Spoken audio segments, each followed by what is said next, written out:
لله نحمده ونستعينه ونستغفره ونتوب إليه ونعوذ بالله من شرور أنفسنا وسيئات أعمالنا من يهده الله فلا مضل له ومن يضلله فلا هادي له وأشهد أن لا إله إلا الله وحده لا شريك له وأشهد أن محمدا عبده ورسوله وخليله وصفيه من خلقه صلى الله وسلم وبارك عليه وعلى آله وصحبه أجمعين أما بعد يا أيها الذين آمنوا اتقوا الله وقولوا قولا سديدا يصلح لكم أعمالكم ويغفر لكم ذنوبكم ومن يطع الله ورسوله فقد فاز فوزا عظيما ثم أما بعد vetëm Allahun e adhurojmë, vetëm atë e falenderojmë dhe vetëm prej tij ndihmë dhe falje kërkojmë. Salavatet, selamet dhe përshëndetjet më të përzemërta dhe më të sinqerta çdo herë dhe pa ndërprerje, më të dashurit të Zotit ja dërgojmë Muhammedit alayhi salatu wassalam, familjes së tij, shokëve të tij dhe gjithë pasuesve të traditës së tij deri në ditën kur nuk do të ekzistojë më kjo gjësi. Zoti i Madhërisëm në Kur'anin Famadh urdhëron e thot: O ju besimtar, tregoni dhe dëshmoni frikë respekt meritor ndaj Zotit tuaj, dhe mos flisni vetëm sa atë e cila është e drejtë, e qelluar dhe e vërtetë. E nëse ju e bëni një gjë të tillë, Allahu do a përmirësoj juve veprat tuaja, do a fal juve mëkatet tuaja. Kush e pason Allahun dhe të dërguarin e tij, do të përfundojë si triumfues madhështor. Besimtarë nderuar, sapo e përcollëm mikun më të mirë të vitit, Ramazanin. Ramazani, sikur se e kemi thënë çdo herë, është shkollë trajnuese, edukuese për shpirtin, për mendjen, për trupin e njerëzit. Dhe gjithë ata që i kanë përjetuar mirësitë dhe bekimet e këtij muaji, e dinë se përgjatë muajit Ramazan zemra rreh ndryshe. Shpirti ka tjetër përjetim. Adhurimi ka tjetër kualitet. Fokusimi dhe përqendrimi është në tjetër nivel. Normalisht kjo është fillimisht fal mirësisë së Allahut për shkak të lehtësimit të rrethanave qiellore e toksore, për shkak të zbritjes së mëshirës ekskluzive dhe speciale për besimtarët e tij, për shkak të mirësive dhe bekimeve të Allahut që i zbret pikërisht në këtë muaj për besimtarët e tij, por në anën tjetër është edhe për shkak të ndërmarrjes së sebepeve, shkaqeve që Zoti ka përcaktuar për ne. Pra, vetdia jonë në Ramazan është më e ngritur se sa jashtë Ramazanit. Përqendrimi ynë, aktiviteti ynë, angazhimi ynë është shumë më serioz në muajin e Ramazanit se sa jashtë.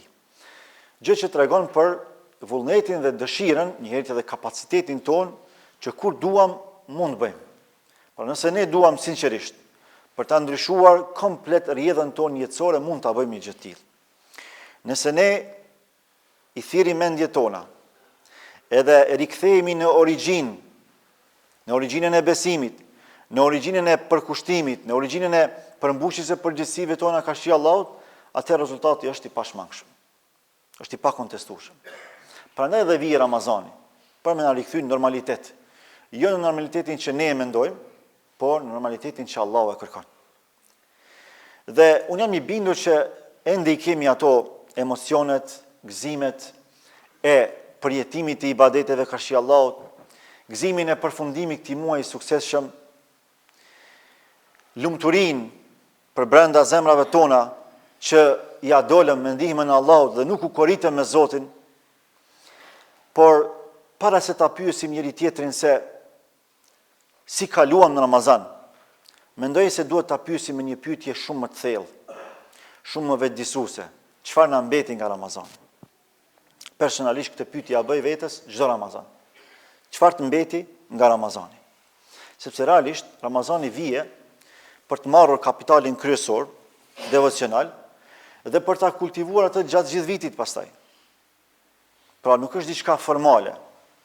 Nuk bën që Ramazani të kalohet si adet, sepse është ibadet. Përjetimet që ne i gëzojmë në Ramazan, duhet që t'i kultivojmë ato edhe pas Ramazanit. Prandaj tek të devotshmët, më njëherë pasi të përfundon Ramazani, lind frika se am janë pranuar ibadetet apo nuk janë pranuar. Ndonë se ne jemi të bindur tek Allahu që çdo gjë bëjmë me përkushtim, mundohemi të jemi sa më të sinqert në kryerjen e këtyre obligimeve karshi Allahut. Mundohemi që të jemi sa më të përkushtuar, por kjo është e brendshme, është e natyrshme. Çdo herë njeriu i devotshëm e ka frikë prishjen apo zbehjen e raportit tij me Allahun subhanahu wa taala. Ai e din shumë mirë rëndësinë e këtij kapitali madhështor që e ka përvetësuar në Ramazan, edhe nuk ka dëshirë me i shku dëm. Për me kuptu ma thjesht, një pasuri materiale që ti ke mujt me e fitu për një kohë shumë të shkurt, e që ka çmimin e lartë, ari, argjend, diamant, para, ku e di se çka. Nëse bëhet fjalë për shifra jashtëzakonisht mëdha, miliona apo miliarda, a kishe pas dëshirë me i humb ato? Absolutisht jo.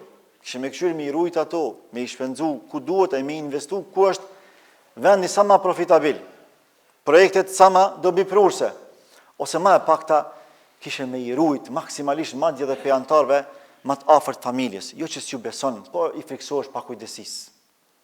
Vetëm se vetdia jote është e ngritur mjaftueshëm për me kuptu që pasuria materiale ka vlerë, sepse e gjithë bota po ngaren pas kësaj pasurisë materiale. Por ekziston një pasuri që është shumë më e vlefshme se sa pasuria materiale. Është pasuria spirituale, është pasuria shpirtërore. Realisht, shpirtërora jep kuptime dhe lëndorës.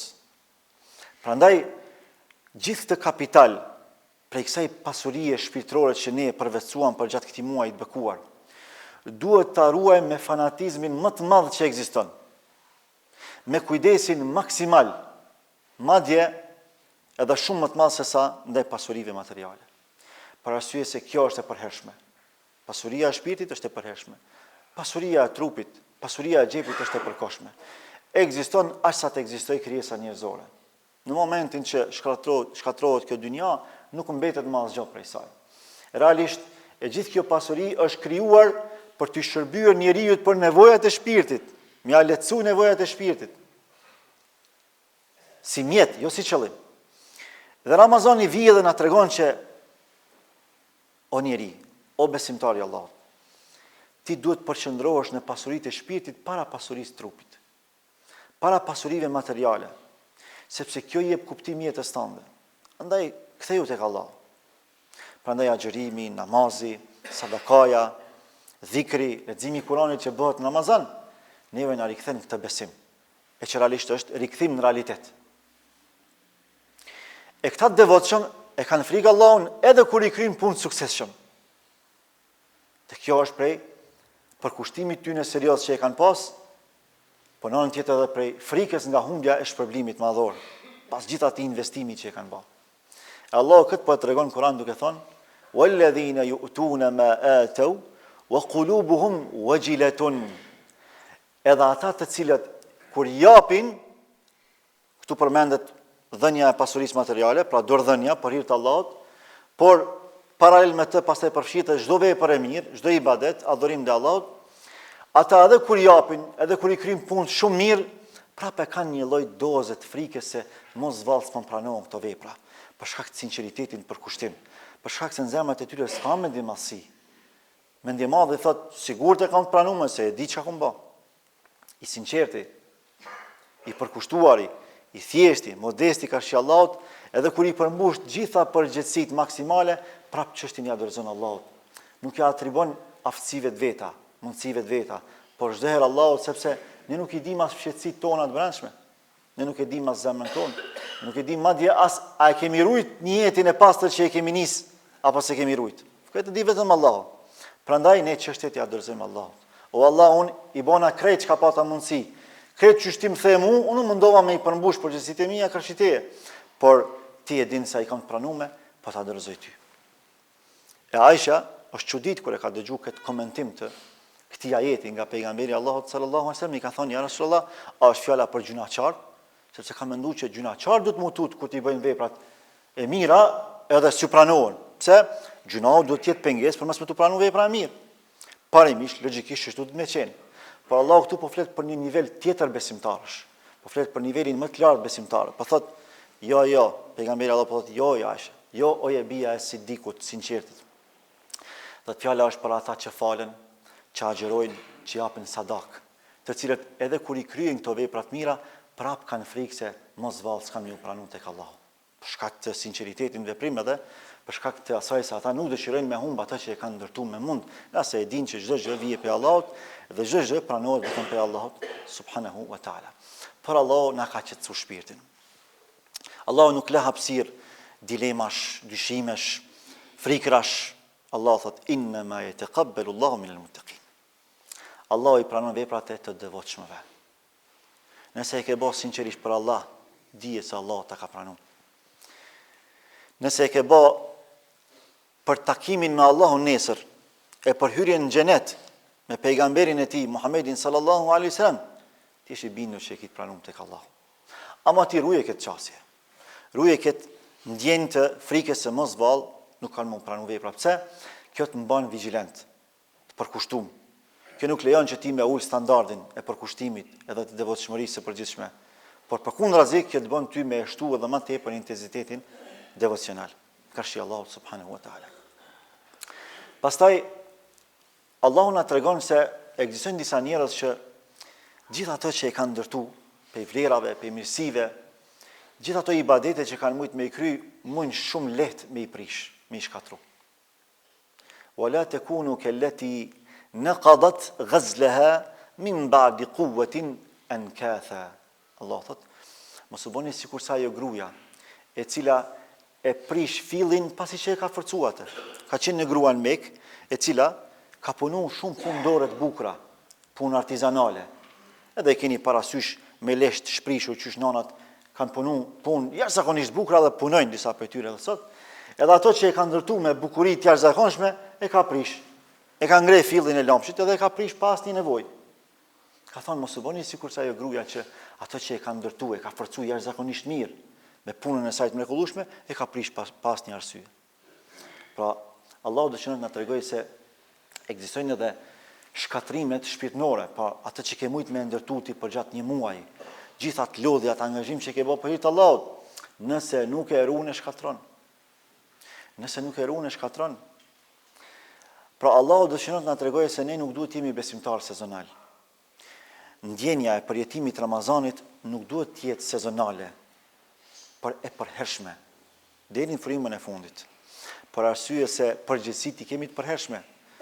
Pra përgjegjësitë që Allahu na ka ngarkuar me to në Ramazan nuk janë të përkohshme, nuk janë sezonale, janë të përhershme, por Ramazani është piknisje e realizimit të këtyre përgjegjësive karshi Allahut Madhërisht. Prandaj është fillim viti shpirtëror. Me Ramazan fillon viti i shpirtit. Pas Ramazanit pastaj ne zgjerohemi, kultivojmë vlera, gjenerojmë mirësi, prej këtij kapitali që na ka mundsuar Ramazani i bekum. Me herujt, me eda, sikur ai tregtari i zgjuar që është, i cili atë kapitalin sezonal, atë profitin më të madh që ka mujt me e përfitu në një sezon verore apo dimrore, e ruan për shpenzimet e vitit. Ai din ç'sh me menaxhu, nuk qohet me njëherë me i shpenzu ato dhe me i harxhu se nuk është mençuri kjo. Si i ke edhe 11 muaj tjera, ç'sh kemi jetu, ç'sh kemi i mbajt punëtor, ç'sh kemi i kry përgjegjësitë tua, ç'sh kemi i bëllë çefet tua. E para se gjithash, ky shembull duhet të jetë për çështjet e shpirtit. Prandaj, gjithë këtë kapital spiritual, shpirtëror që e kemi përvetësuar në Ramazan, duhet me menaxhu për gjatë 11 muajve të tjerë në vazhdim, sepse kjo dëshmon devotshmëri. Allah thot: "Wa'bud rabbaka hatta ya'tiyaka al-yaqin." Adhuroj Allahun derisa të vijë vdekja. Pra nuk thot adhuroj Allahun vetëm në Ramazan. Nuk thot vetëm për disa sezone të caktuara. Jo, thot derisa të vijë vdekja, sepse deri në frymën e fundit ne jemi në test për Allahut. Deri në frymën e fundit ne kemi përgjegjësi. Biles përgjegjësitë më të mëdha, më të vështira na bën kur na vjen meleku i vdekjes me na marr shpirtin. Në qatë moment, sikur se e dim, paraqitet iblisi, mallkuar koft, edhe vjen e i thot robit, vetëm beso mu unë të shpëtoj ty për kësaj gjendje. Tash veç mundi me paramendu në çfarë gjendje është ai person që është në agonit i vdekjes, edhe sa kish me do është me shpëtu. Sa kish me do është me shpëtu. Edhe normalisht që, parimisht, logjikisht, shumë thjesht ish mashtru. Që me thonë, po, veç më shpëto, po du prapë më këthy në dynja. Që kjo është prova më e madhe që ka me na ndodhë se cilit penesh, por Allahu nuk lejon që ai rob që ka jetu me ibadet, e ka besu Allahun hak, e ka pasu Muhammed Mustafan sallallahu alaihi wasallam. Ka fal namaz, ka bëu Allahut sejdë, ka xhiru Ramazan, është mundu me dhon sadaka, më sa ka pas mundësi, e ka rujt moralin, e ka rujt nderin, e ka shpërla veten me istikfar, me pendim sinqert. Allahu ja çon për gëzuesit në agonit vdekjes, siç thot Allahu në Kur'an, inel ladhina qalu rabbuna Allah, ata cilët thonë Zoti ynë është Allahu, thumma istaqamu, pastaj kanë qëndruar këtë besim fuqishëm, tatanazzalu alehimul malaika, i zbesin ati engjëj ekskluziv, që Allahu i zbret për me përgëzu që trop që ka me dhonë shpirt tash. Tash, çfarë ndikimi mund me pas aty iblisi, kur vin me laqet e Allahut, edhe e përfshin komplet këtë rob të Zotit, edhe i thonë, tatanazzalu alehimul malaika alla takhafu wala tahzanu, as mos u piklloni, as mos u friksoni. Wa abshiru bil jannati allati kuntum tu'adun, edhe përgëzim për juve me xhenetin që Zoti ja ka premtuar. Pra Allahu në momentet më të vështira të jetës ta bjerë si hariçin, ta bjerë përgëzimin, edhe ta shton vullnetin edhe me dhon shpirt. Edhe nuk shkon mendja më u kthy prapë në dynja. Kush kërkon më u kthy prapë në dynja? Ata që nuk i kanë përmbush obligimet ka shi Allahut. Jo vetëm kur nga agoni i vdekjes, por Allahu tregon edhe kur të ringjallën ditë gjykimit, këta kanë mi thonë Allahut, Rabbi rji'un, la'alli a'malu salihan fima tarakt. O Allah, më kthe bre edhe një në dynja se këtë që ato që si kumbo kam i bo. Allahu i thotë kella. Innaha kelimatun huwa qailuha. Kjo është thjesht fjalë që ai e thotë se është i njëjti dhe 700 herë me këtu në dynja është i njëjti. Sa ai e ka pas testin, po ka dështu. Andaj besimtarët e Allahut, derisa Allah na ka mundsuar me arrit Ramazanin, me përjetu mirësitë e tij, kemi përveçuar pe kapitalit madhështor të muaj, kemi arrit devotshmëri, dikush më shumë, dikush më pak, ruan atë pas Ramazanit. Mos e jepni për asgjë kësaj bote, nga se nuk e dim se sa kemi shpirt, nuk e dim se sa kemi jetë, le të na mbeten këto kërshi Allahut subhanahu wa taala, sepse as pasuria, as evlat, as fama, as karriera, as fuqia, as autoriteti, as bukuria nuk na bëjnë dobi përpos veprës së mirë, veprës që Allahu e don, veprës që Allahu është i kënaqur me të, e unë lut Allahun e madhërisëm që të gjithë ju jeni për atyre që investoni në shpirtrat tuaj me devotshmëri që Zoti e kërkon, jo që ne e mendojmë, por sipas asaj që Allahu na urdhëron në Kur'an dhe sipas asaj që na mëson Muhamedi alayhi salatu wassalam. أقول قولي هذا واستغفر الله لي ولكم ولسائر المسلمين من كل ذنب فاستغفروا إنه هو الغفور الرحيم والحمد لله رب العالمين.